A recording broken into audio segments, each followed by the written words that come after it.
Halo, selamat pagi teman-teman. Assalamualaikum warahmatullahi wabarakatuh.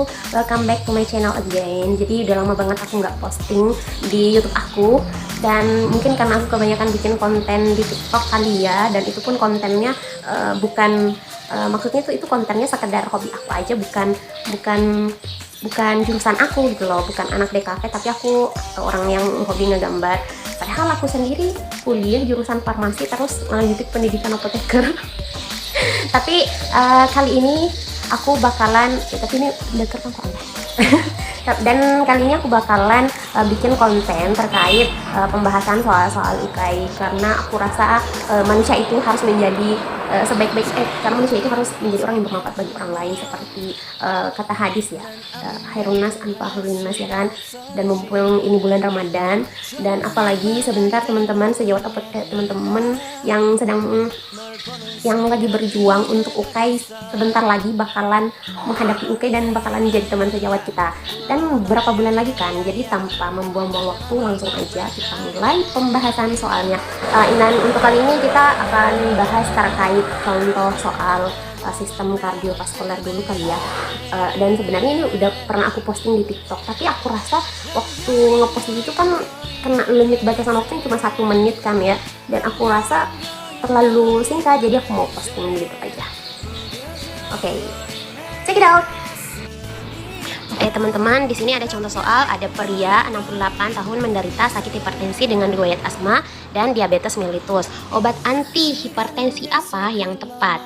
Nah, seperti yang kita ketahui, obat anti hipertensi itu banyak golongannya ya, seperti ACI, ARB, beta blocker, diuretik, dan lain-lain. Dan di sini ada algoritma terapi untuk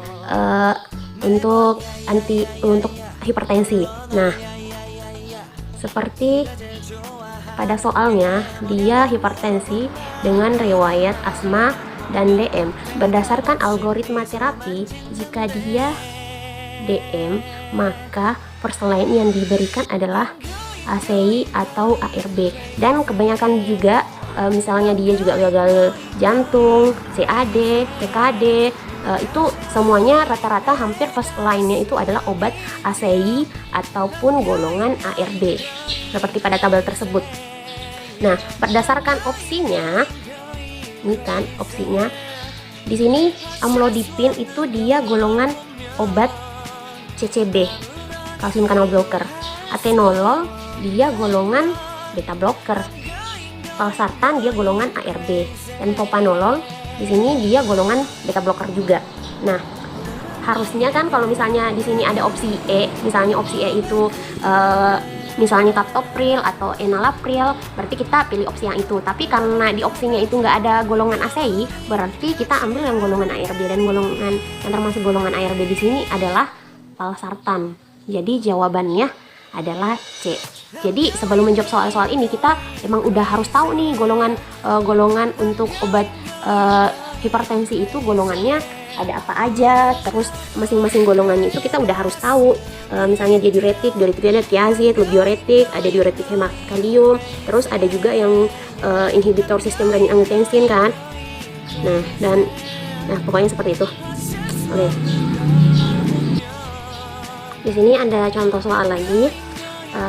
Seorang pasien mengeluh batuk setelah mengonsumsi obat hipertensi. Obat hipertensi apa yang menyebabkan efek samping tersebut? Nah, di sini dia kata kuncinya dia batuk. Dan obat yang dapat menyebabkan efek samping batuk itu adalah golongan ACI. Obat yang termasuk golongan ACI di sini adalah captopril. Nah, sama nih yang seperti aku bilang sebelumnya, bahwa untuk obat anti hipertensi itu kita udah harus tahu golongan obatnya apa aja. Dan kebanyakan obat ACI itu, terutama captopril, itu dapat menyebabkan batuk. Nah, di sini dijelaskan bahwa untuk golongan ACI itu dapat menyebabkan batuk dengan persentase 3-20% pada pasien. Efek tersebut disebabkan karena peningkatan kinin. Oke, mungkin cukup aja ya guys soal untuk itunya. Oh ya, sebelum itu aku mau ngasih lihat tabel efek samping untuk obat hipertensi itu sendiri. Nah, di sini ada tabel efek samping anti hipertensi. Nah, Ini ada golongan antihipertensi, ada golongan diuretik thiazid, ACE inhibitor, ARB, CCB dihidropiridin, CCB non-hidropiridin, diuretik loop, diuretik antagonis aldosteron, beta blocker, alpha 1 blocker, dan alpha 2 sentral agonis kerja di pusat. Nah, dan masing-masing golongan antihipertensi ini memiliki efek samping obat yang berbeda-beda. Nah, biasanya pada soal-soal UK itu banyak hampir di tiap tahun itu soal-soal untuk efek samping obat itu emang dimasukin. Nah, yang tulisan merah ini itu soal-soal yang sering muncul di tahun-tahun sebelumnya. Tapi tidak menutup kemungkinan juga yang lain yang ditanyakan, tapi kebanyakan itu yang ditanyakan yang garis merah ini, seperti efek samping dari golongan obat diuretik thiazid itu dapat menyebabkan gout. Nah, ACI paling sering juga ini nih, batuk kering yang contoh obatnya yang tadi. Terus edema, ini amlodipin kan. Nah, dan ini juga hipotensi ortostatik nih, golongan prazosin yang doxydoksin itulah pokoknya, alpha 1 blocker. Ini banyak nih yang ditanyain kayak gini. Jadi mungkin teman-teman harus hafal ini dari sekarang, atau enggak lebih sering membaca soal-soal. Oke, semoga bermanfaat. Mungkin cukup aja deh untuk soal-soal sistem kardiovaskuler. Mungkin besok-besok aku bakalan post lagi. Terima kasih atas waktunya. Semangat pejuang UKAI. Mungkin itu dia, aku rasa cukup sekian dulu video untuk hari ini. Terima kasih atas waktunya dan semoga video ini dapat bermanfaat untuk teman-teman semua. Assalamualaikum warahmatullahi wabarakatuh. Oh ya, sebelumnya jangan lupa buat like, komen, dan share ya. Bye.